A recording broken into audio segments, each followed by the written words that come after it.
Hi. Hey, can you hear me okay? Yeah, I can hear you great. Cool. And am I getting you from Austin, Texas?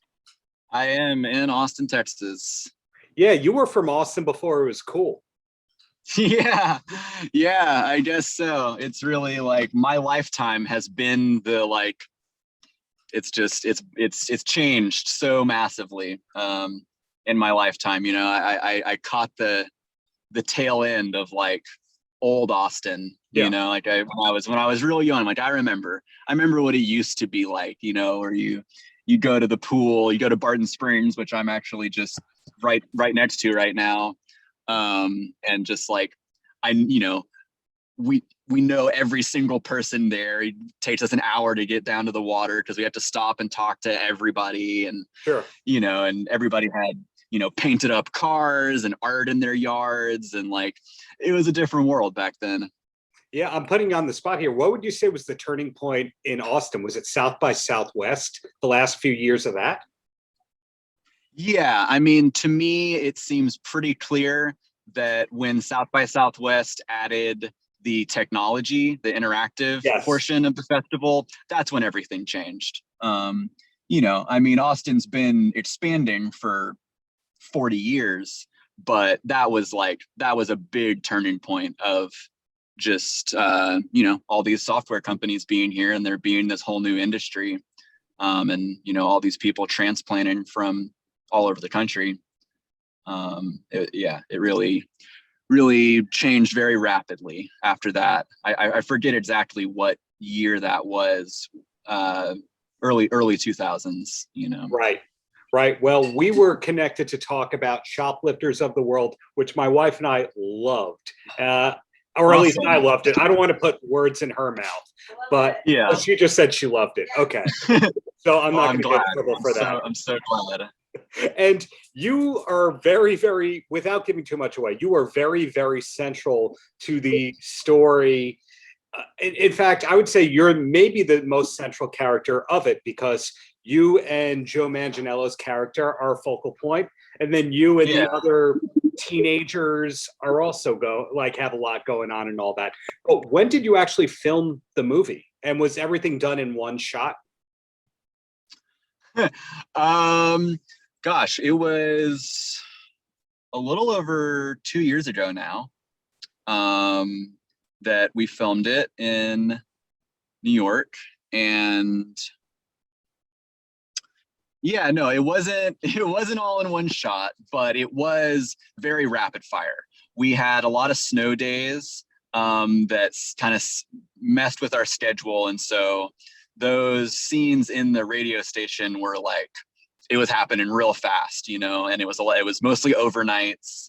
Um, so it was a lot of like adrenaline, which I think was like in a lot of ways helpful for my performance, to kind of just be like just going and going and going, because so much of that, the work of that character was like, dredging up all of this pain and anxiety and anger and like, and then just this kind of manic, reckless state that he's in, and the adrenaline of it all, and like keeping that going, so it being this kind of like high pressure, really rapid firing situation, I think lended itself to me being able to like maintain that kind of manic state.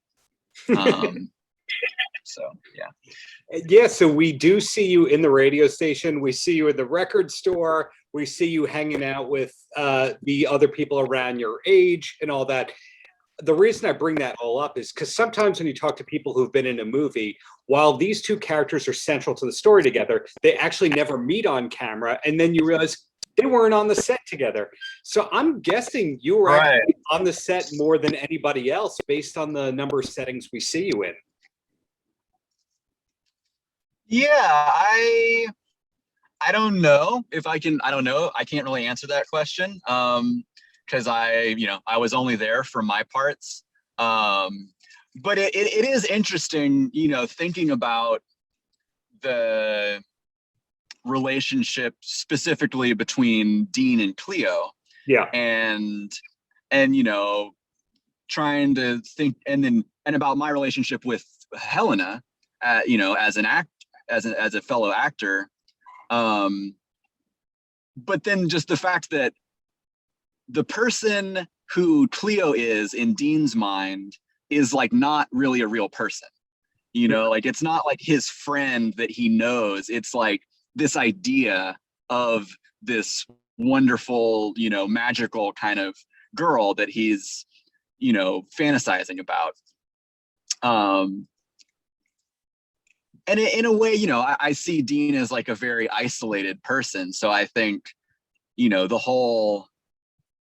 there's like another version, you know, I think where everything else that's happening is actually just his fantasy.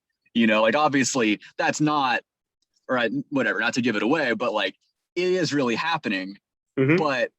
But there's also, I think, probably a version of the rest of the film that's happening in Dean's head the whole time, you know, because that's what he wants. Like that's like the ultimate kind of dream of this massive, crazy gesture that he's making is that it would connect him to other people his age, which I feel like he probably doesn't really have many connections. Yeah, it's definitely a deep character. Something else I noticed about the movie, I love the Smiths, big Smiths fan. My wife does a great Morrissey impression, but that's not the point here. I noticed the band Kiss is referenced a lot in this movie. Did you pick up on that as well? Yeah, I guess I did. I mean, it was definitely a joke that was made on set a lot, you know, with the coffee cup and all the, you know, Yeah. all the you shot yeah, exactly, all the paraphernalia. You know, I think a lot of that came from Joe. You know, he was definitely the resident like metalhead. And you know, yeah, I think the character of Mickey was born from, you know, like an alternate version of Joe in a lot of ways. So yeah, it's definitely fun. Now, were you a big Smiths fan coming into it, or did you know a couple of songs and then once you got this movie, they went, here, dig in this discography and learn about the Smiths? Yeah, it was very much the latter. I've definitely had heard a few Smith songs and always liked their music, you know, and I'm a huge Radiohead fan, and Tom York is a big Smiths fan, so I kind of had gotten into it, you know, through that. But yeah, no, that was really most of the work of kind of creating the character for myself, you know, because the basics of Dean as a character were very immediate for me, you know, like from first kind of reading the sides years and years ago. You know, I instantly was able to like connect with that character and understand where he was coming from. But then, you know, yeah, the work was like submerging myself in the discography and just learning about the culture that surrounded it. And it, you know, it came very naturally. Like I was very easily able to turn myself into a Smiths fan, you know, and it's not something that's really continued. Like I'm not sitting around listening to the Smiths all the time, but like during that time, like I was in it, you know, I was listening to the Smiths every day. And like, there's a lot of parallels, you know, between my experiences growing up and the, you know, the kinds of music that I listened to and the kinds of, you know, pop culture figures that I was attracted to. And also just the, you know, the more universal like experiences of isolation and depression and like the very kind of non-traditional version of masculinity that Morrissey created. You know, that's definitely something that I wasn't really aware of before that, but then like diving into it and just watching performances and interviews and stuff, it's like that was very, you know, it was very transgressive the way that he expressed his sexuality. And yeah, so it happened naturally. It happened naturally. And the film does a great job in using both the more famous songs of the Smiths and also more obscure things, some obscure archival footage. It's a great thing so that whether you're a diehard or you're new to the Smiths, you like what you see. Well, 2 quick questions for you and then you're free.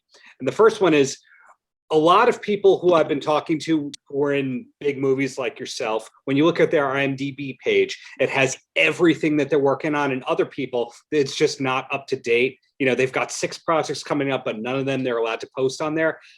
Do you have other stuff that's in the works that we'll be seeing you in soon that you can talk about ultimately?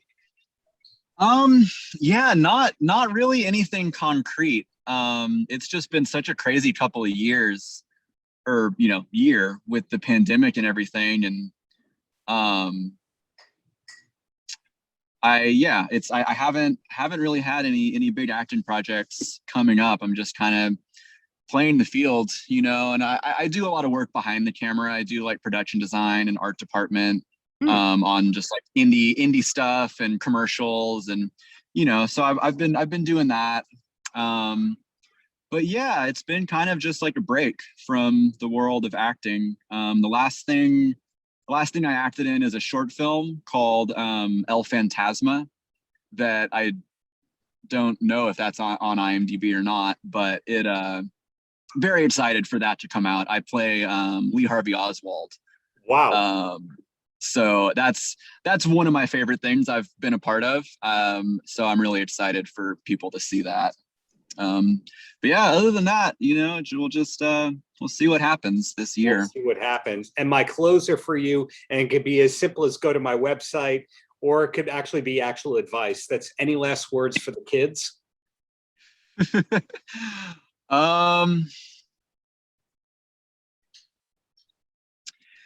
Yeah, I think just that identity is a vast and diverse spectrum, and that the work of transgressing against the traditional binaries and archetypes of what it means to be a person, or a man, or a woman, or just an American, it's very noble to do that work. And yeah, that's it. Well, I admire the career choices that you've made in your career thus far. So just keep it up, and looking forward to seeing you as Lee Harvey Oswald. That's going to be great. Yeah. Thank you. Nice to talk to you. Paltrocast.